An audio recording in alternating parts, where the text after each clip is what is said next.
청취자 여러분 안녕하십니까? 북한의 과거와 현재를 짚어보고 더 나은 미래로 나아가기 위한 방향을 고민해보는 더 나은 조선 시간입니다. 매주 목요일에는 국민통일방송 데일리 NK 이광백 대표와 함께 북한 사회의 현안부터 구조적 문제까지 짚어봅니다. 저는 진행자 조경일입니다. 대표님 안녕하세요. 네, 안녕하세요. 네, 반갑습니다. 네, 조선을 떠나온 사람들의 증언을 토대로 작성한 문서가 나왔다고 하는데 네네. 보고서죠, 정확히는. 네. 이게 2024년 조선 인권 보고서라고 하는데 이게 어떤 내용인가요? 네, 지난 6월 달에 네. 발간이 됐습니다. 예. 지난 몇 년 동안 조선을 떠나온 사람들 649명을 네. 인터뷰를 해가지고 그분들의 증언 가운데 네. 조선에서 경험했던 인권 침해 실상을 네. 정리를 한 보고서입니다. 네. 보고서에 나온 인권 침해 사례는 세계 인권 선언 또는 국제 인권 규범 이런 곳에서 보장하는 아주 기본적인 권리를 네. 침해한 사례들을 쭉 네. 묶어 놓은 곳입니다. 예. 오늘은 그 인권 침해 실상에 대한 보고서 가운데 몇 가지 증언을 여러분께 소개를 하겠습니다. 네, 그렇군요.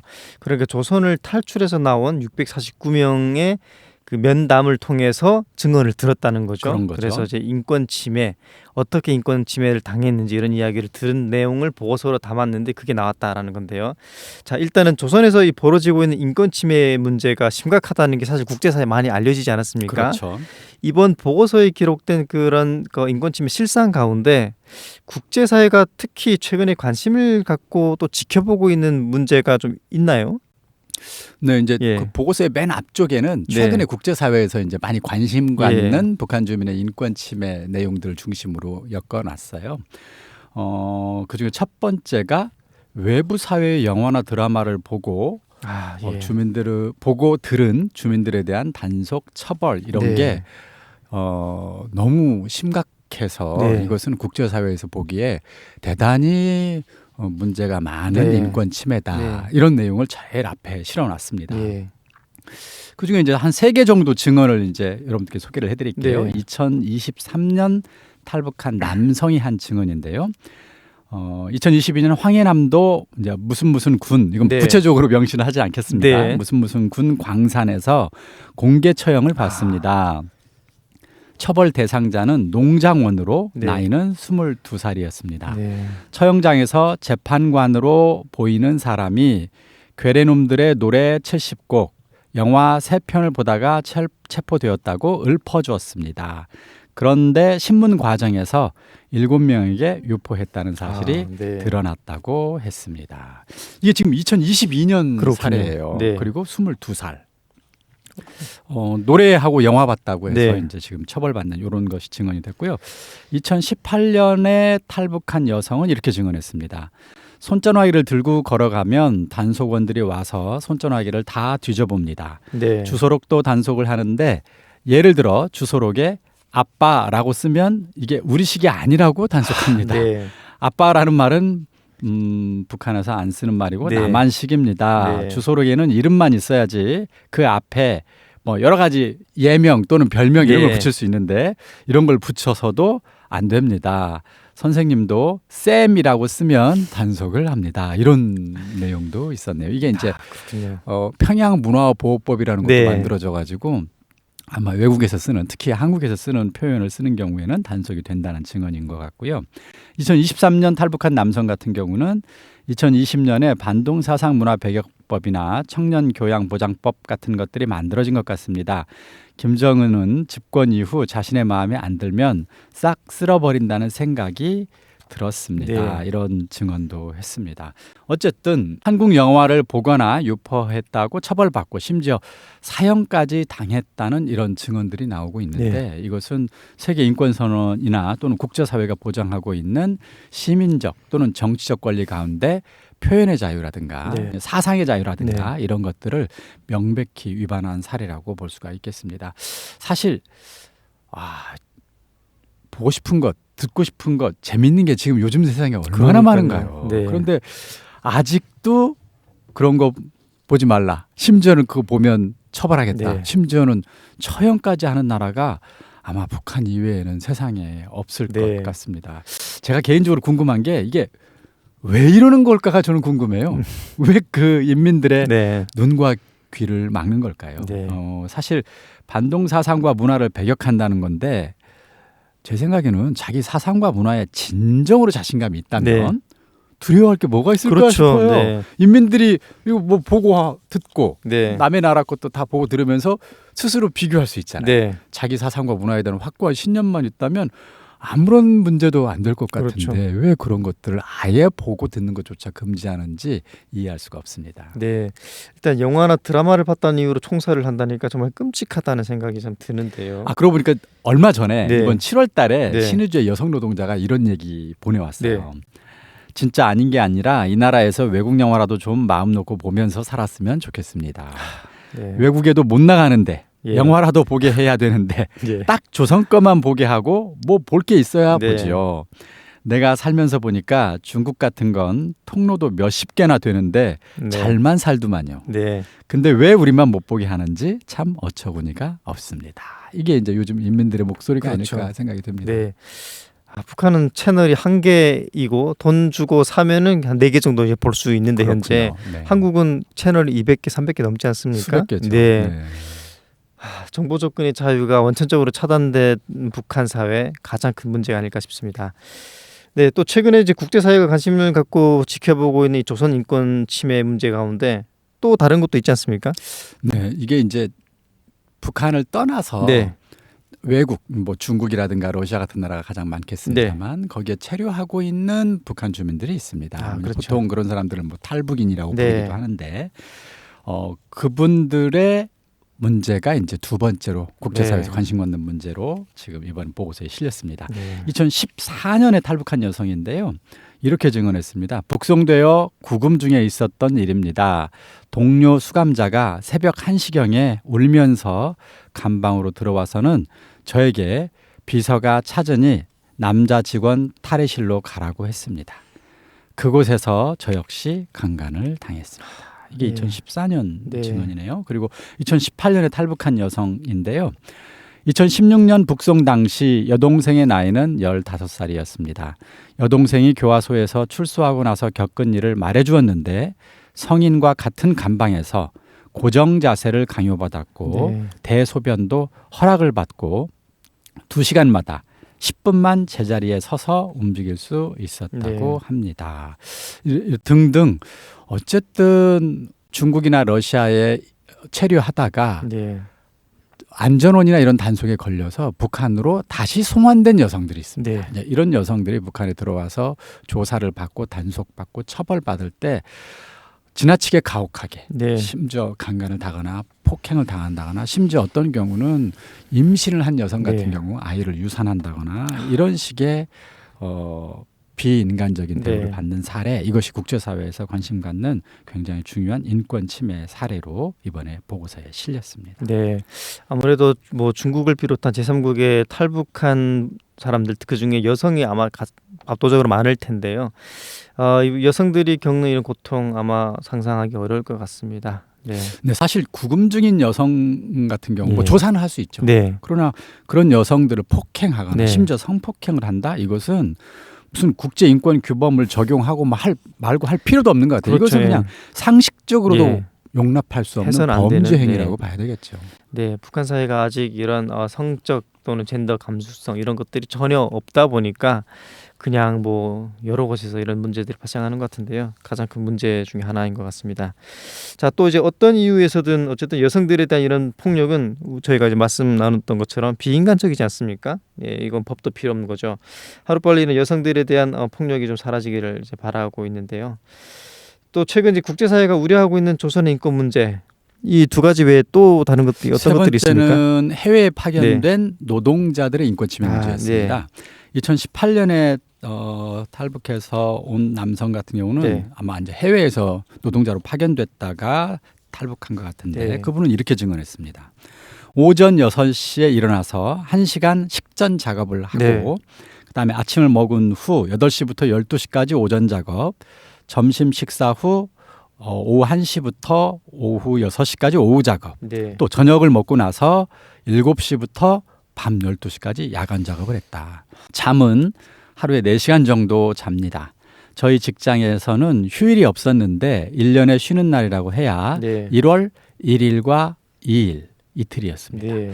노동절 하루 정도 뭐 쉬는 경우도 있었습니다. 정 힘들 때는 하루 이틀 쉴 수 있지만 휴식 때 하지 못한 일까지 해야 하거나 받을 돈에서 그 일수만큼 네. 돈을 깎아 받았습니다. 이런 얘기를 했어요. 그러니까 해외 나가 일하는 사람들이 잠도 거의 제대로 못 자고 마치 소처럼 네. 고통을 참아가면서 일을 해야 되는 이런 상황이라는 것. 그러네요. 이건 굉장히 심각한 네. 국제사회에서 하루 8시간 이상 노동은 사실상 하지 말라는 게 국제사회 권고인데 하루에 15시간, 6시간, 7시간 이렇게 일을 했다는 겁니다. 그리고 또 하나, 사실 이분들이 이렇게 소처럼 참아가면서 일을 하는 가장 큰 이유가 어떻게든 몇 년간 해외에 네. 나가서 돈을 좀 벌어가지고 네.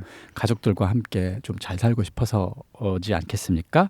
그런데 이분들이 한 달에 뭐 이렇게 어떻게 해서 돈을 뭐 $1,000든 $1,500든 네. 돈을 벌면 이 노동자들에게 손에 쥐어진 돈은 월 $50에서 $150 정도였다는 겁니다. 나머지는 회사와 국가에서 다 가져갔다는 상납받고 것이죠. 예. 자, 근데 문제는 파견 기간이 끝나서 2년이나 3년 후에 고국으로 돌아갈 때 이런저런 명목으로 회사에서 돈을 떼가는 바람에 네. 정작 고향에 가져갈 돈이 없는 경우가 적지 않았다는 예. 겁니다. 그러니까 아까 뭐 $50에서 $150라도 매달 현금을 주지 않고 네. 장부에만 기록해둔 회사가 네. 굉장히 많았답니다. 그래서 이제 돌아갈 때 2, 3년 후에 한꺼번에 받게 되는데 네. 그때 이거 잘못했으니까 얼마 떼고 뭐 했으니까 얼마 떼고 네. 뭐 무슨 규칙 어겼으니까 얼마 떼고 네. 이렇게 떼고 나면 고향으로 가져갈 돈이 거의 없는 거예요. 그렇죠. 이런 경우는 정말로 절망적이었다는 네. 겁니다. 근데 이 사례를 놓고 볼 때 이건 한마디로 노동 착취라고 봐야죠. 명백하죠. 네. 그런데 그것도 사회주의 국가에서 네. 사회주의 정부가 나서서 노동자들에게 하루 8시간 이상 가혹한 노동을 시키고 그마저도 대가를 정당하게 주지 않고 착취한 대표적인 인권 침해 사례라고 볼 수가 있겠습니다. 네, 그렇군요. 뭐 소처럼 일을 하든 뭐 말처럼 일을 하든 뭐 일한 만큼 돈을 받을 수 있다면 사실 그렇게 일을 할 수 있는데 문제는 일한 돈도 받지 못하니까 이건 정말 노동 착취다라는 생각이 좀 듭니다.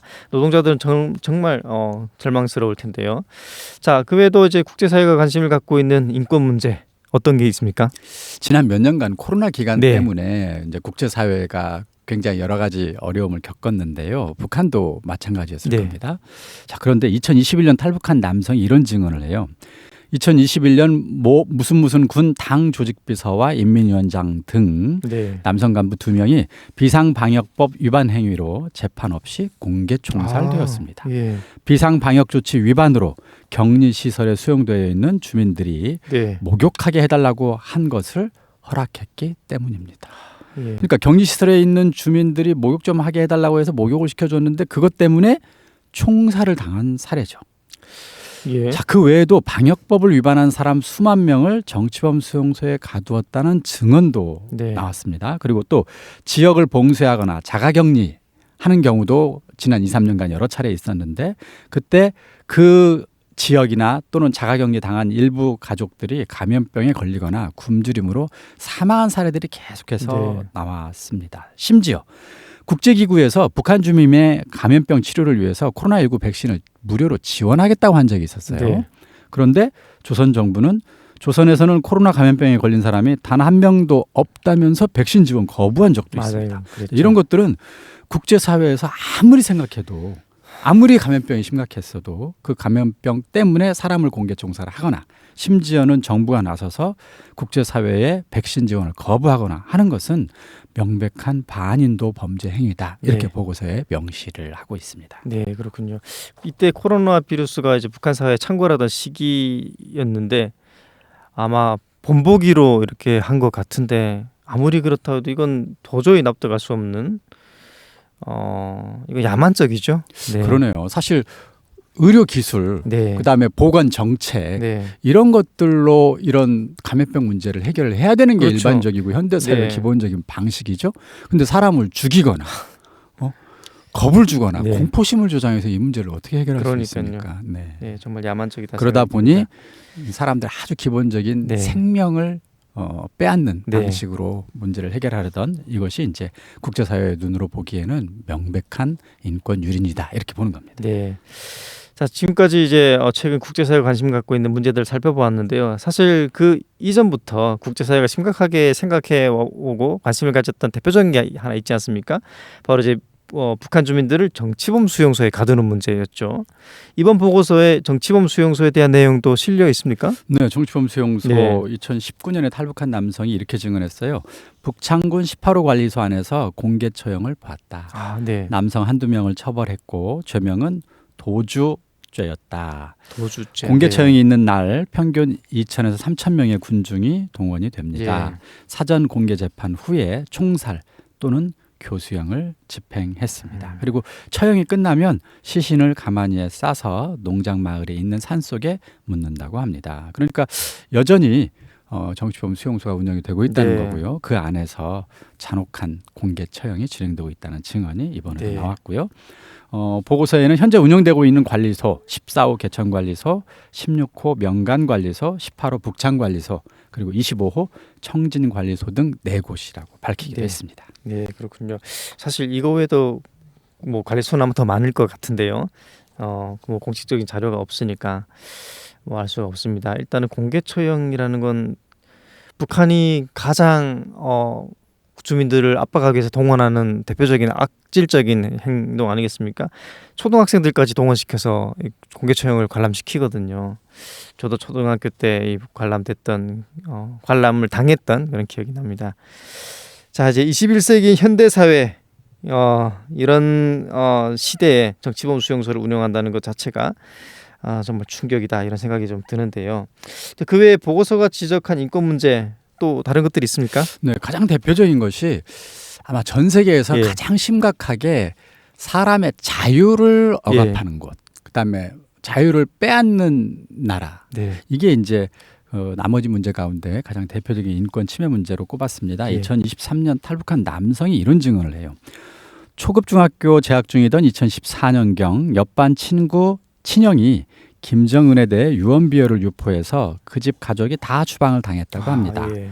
김정은이 3태자를 낳았다. 연계 소문도 아들 셋을 낳았는데 아들 때문에 망한 것처럼 김정은도 그 아들 셋 때문에 망할 것이다. 뭐 이런 내용을 서로 주고받았나 봐요. 아이고, 네네. 그 후로 옆반 친구도 학교에 나오지 않았고 네. 그 집안 전체가 강제 추방당한 것으로 아유. 알고 있습니다. 사실 물론 이게 김정은 위원장의 좋은 내용은 아니죠. 그렇죠. 그런데 전 세계 어느 나라도 그 나라 지도자에 대해서 이랬다 저랬다 좀 그게 설사 조금 비판적인 내용이라 하더라도 그걸 했다고 해서 그 사람을 추방한다거나 또는 죽인다거나 하지는 않잖아요. 없죠.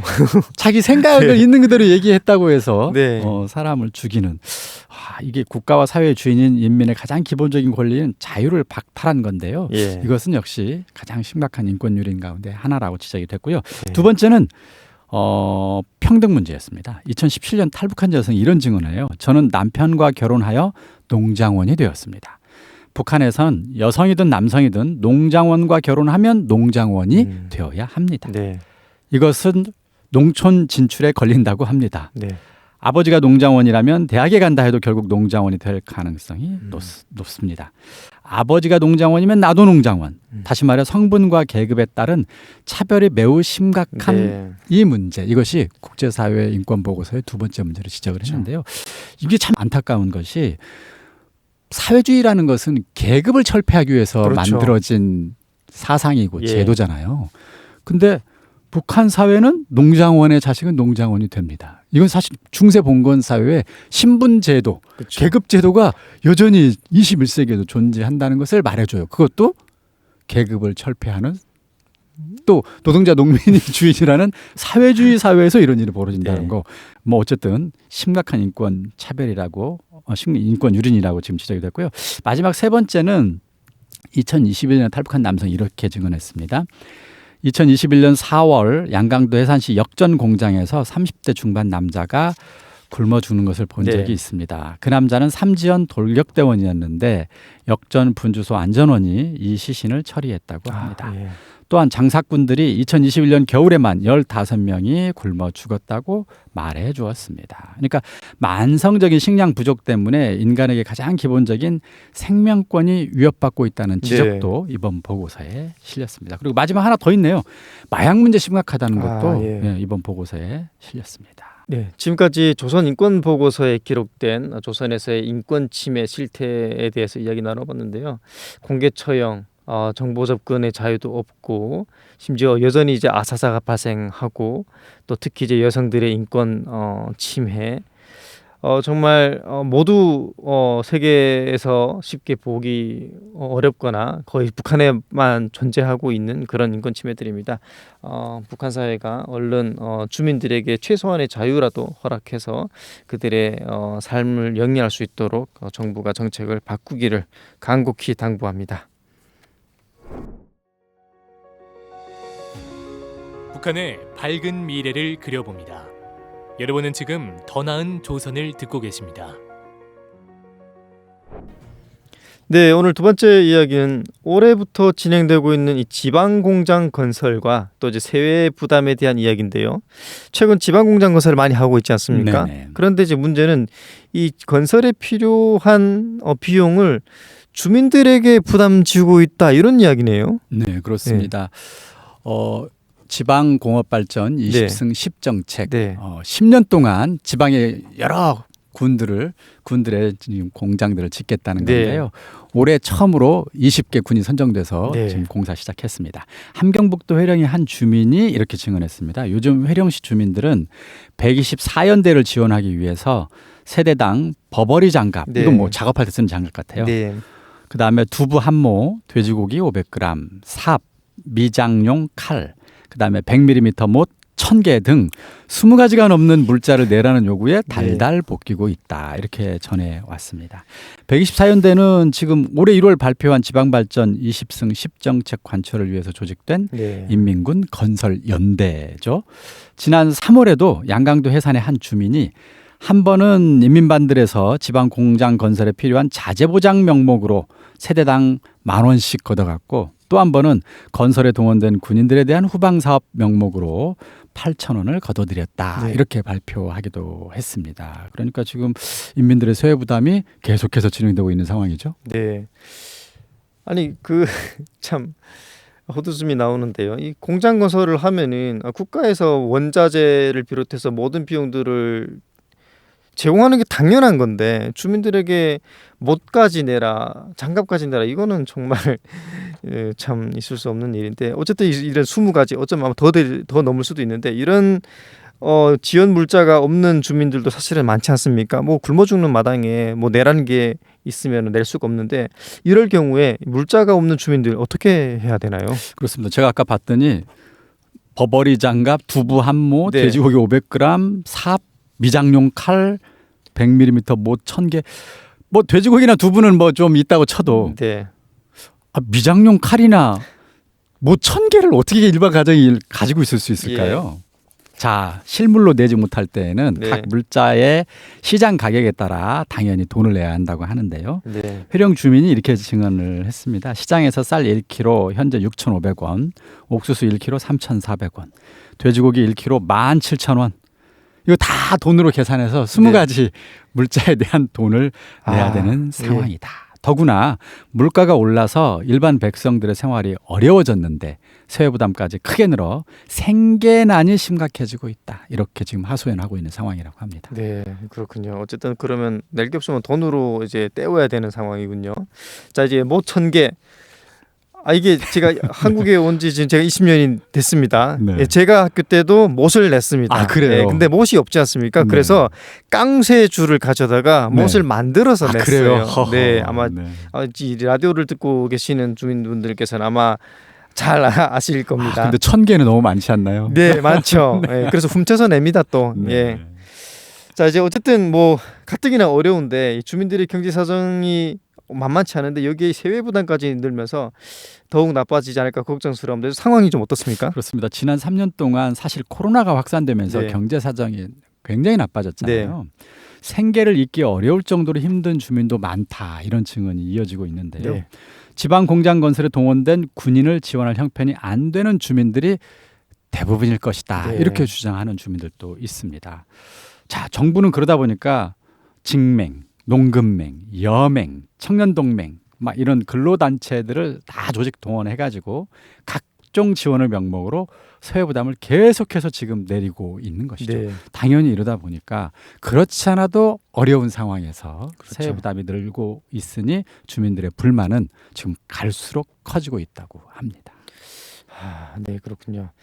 자, 일단은 뭐 주민들의 불만이 많이 커지고 있는데 그러면 당연히 이제 주민들의 반응도 뭐 여러 가지가 있지 않겠습니까? 그렇습니다. 불만의 목소리 몇 가지 네. 지금 모아봤는데요. 네. 회령의 한 부양 여성 생활이 어려워 두부도 집에 손님이 올 때나 사 먹고 네. 돼지고기는 설날에나 사 먹을까 말까 하는 정도인데 예.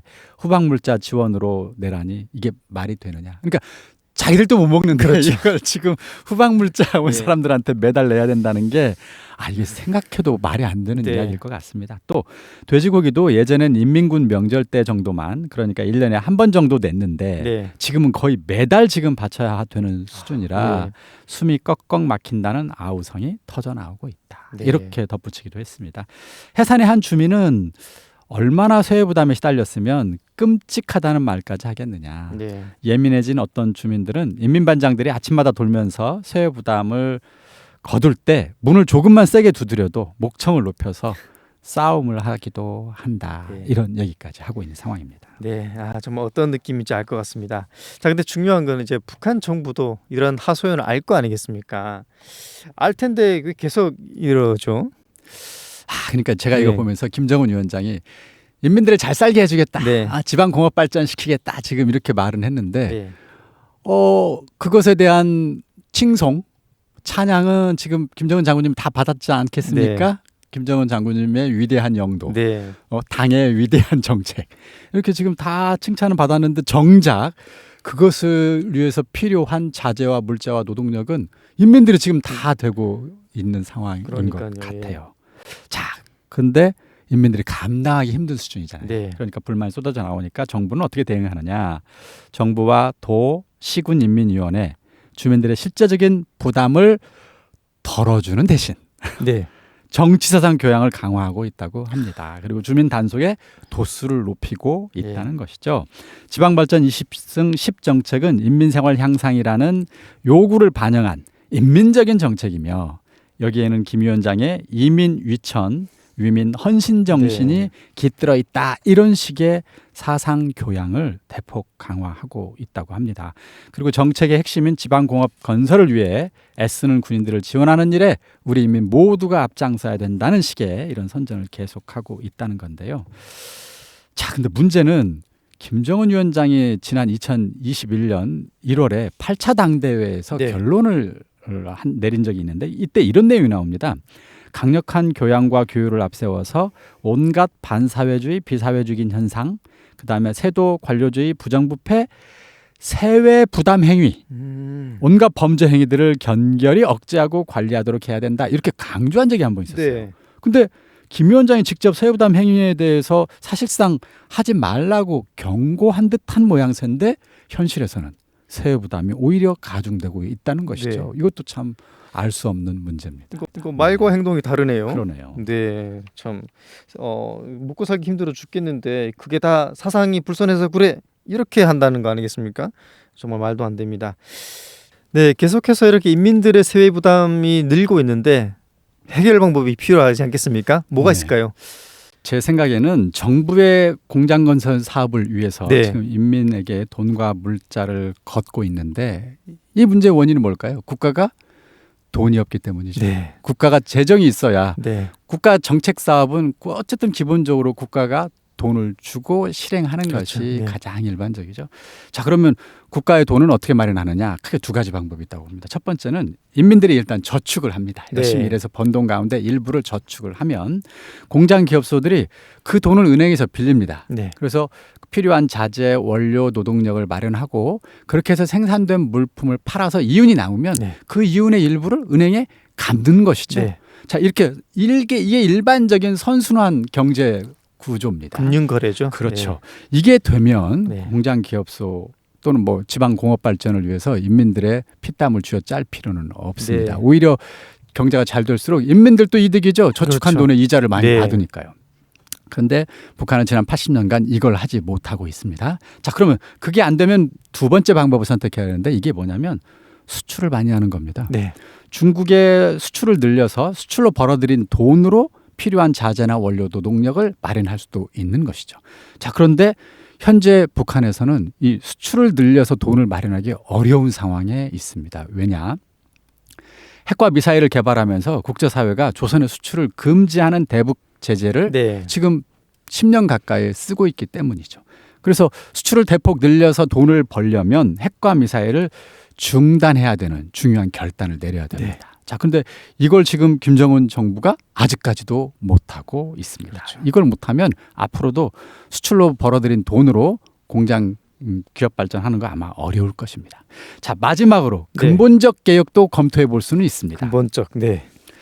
국가가 인민들의 개인 소유를 인정하고 네. 보호하면서 차라리 인민들에게 세금 걷는 겁니다. 정말 중요하죠. 네. 자, 어차피 세외 부담으로 인민들한테 다 네. 부담 가잖아요. 그러지 말고 인민들이 정당하게 돈을 벌면 그 가운데 일부를 세금으로 내라라고 하는 겁니다. 합법적으로. 지금 한국 같은 경우는 이제 근로소득이라고 그래서 네. 일해서 번 돈의 대략 한 2, 3% 많으면 네. 5, 6% 정도를 세금으로 냅니다. 그러면 그거 가지고 도로도 내고 네. 공장도 건설하고 그렇죠. 얼마든지 할 수가 있는 것이죠. 근데 지금 북한 사회에서 과연 이것을 해낼 수 있느냐? 근본적 개혁을 할 수 있느냐? 김정은 위원장이 아마 이걸 심각하게 검토해 봤으면 좋겠습니다. 자, 이 세 가지 가운데 어떤 것도 안 된다? 그러면 지금처럼 어쩔 수 없어요. 네. 불굴의 혁명 정신 강조하면서 네. 마른 낙엽에서 물 짜내듯이 네. 인민들의 피땀을 쥐어 짜야 된다는 것이고 네. 그렇게 한다 하더라도 이렇게 만든 공장이 과연 자재, 전기 없는데 돌아가겠습니까? 아마 어려울 거예요. 그렇죠. 네. 네, 북한 정부 당국에서 이런 이야기를 꼭 잘 새겨 듣고 정책 변화를 가져오길 바랍니다. 국가 발전을 위해서 이런 지방 발전 건설 필요할 텐데요. 문제는 주민들을 쥐어짜면서 이렇게 힘들게 한다는 거죠. 이 주민들 입장에서 보면은 차라리 국가가 아무것도 하지 않는 게 오히려 나을 수도 있겠다 이런 생각이 좀 듭니다. 잘 새겨 듣기를 바랍니다. 자, 지금까지 2024년 조선인권 보고서의 내용과 또 지방 공장 건설을 위한 주민들의 이런 세외 부담 문제에 대해서 살펴봤습니다. 대표님 감사합니다. 네, 감사합니다.